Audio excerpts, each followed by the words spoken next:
When keeping backyard chicken, mites and lice can be a real problem.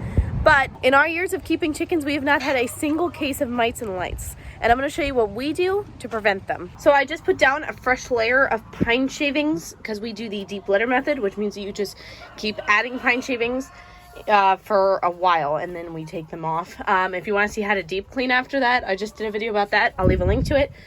We put new hay in the nesting boxes, I think like a day or two ago. So you'll want to do this when you either add your new layer of pine shavings, if you do the deep litter method, or if you just clean out your coop every few days regularly, you'll want to do it when you do that. So once you've put down your new layer of pine shavings, we're going to take this. Now this is organic. It is called diatomaceous earth, or DE. Some of you may have heard of it, some of you may not have. But this is not all that I do. While this itself would prevent the mites and lice, I also add some essential oils, and there's a couple reasons for doing this. First, there are oils that mites and lice don't like, wintergreen oils especially, and today I'm going to be using, you can mix and match these however you want as long as they get rid of mites and lice. We got Texas cedarwood, peppermint, and a eucalyptus. That's what I'm going to use today, and I'm going to mix this into my diatomaceous earth. Hi, what are you doing in here? So now we're just going to take some oils and add them. How much you want to add is up to you. The more you add, the stronger it'll be. And how many different types of oils you want to use is completely up to you as well. Now that I've added my oils, I'm just going to mix it up with my hand. Just be really careful not to breathe this stuff in. Try not to create too much dust with it. It can irritate your lungs, and it can also irritate your chicken's lungs. So try not to get it in the air too much. Alright, once that's done, I also use this in their known dust bathing holes. Our chicken's free range, so they have dust bathing holes everywhere. So I'm also going to put this in their dust bathing holes, but the areas you'll want to focus most on are the nesting boxes, because the chickens sit here and they can sit here for quite some time.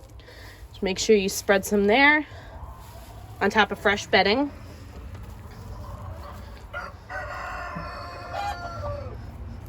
And I'll do the other two in a minute, but another place you'll want to get is the roost bars, because they sleep here all night long, and it's a perfect time for those mites to attach themselves to your chickens. And then you can also just spread it along the floor of your coop, in crevices, things like that, along the edges of the walls, places where mites and lice may be hiding. It's all important. Try and get as much of your coop as possible.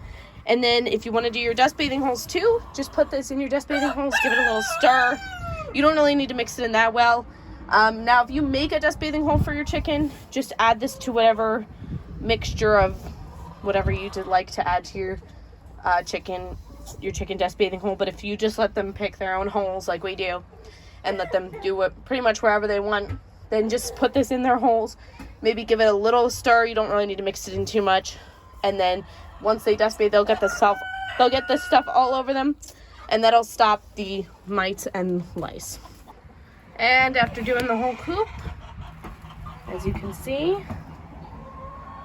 I still have some left for their dust bathing holes. Let me know how this works out for you. And don't forget, I think I already mentioned this, but you can use it as a treatment as well, and it's all organic.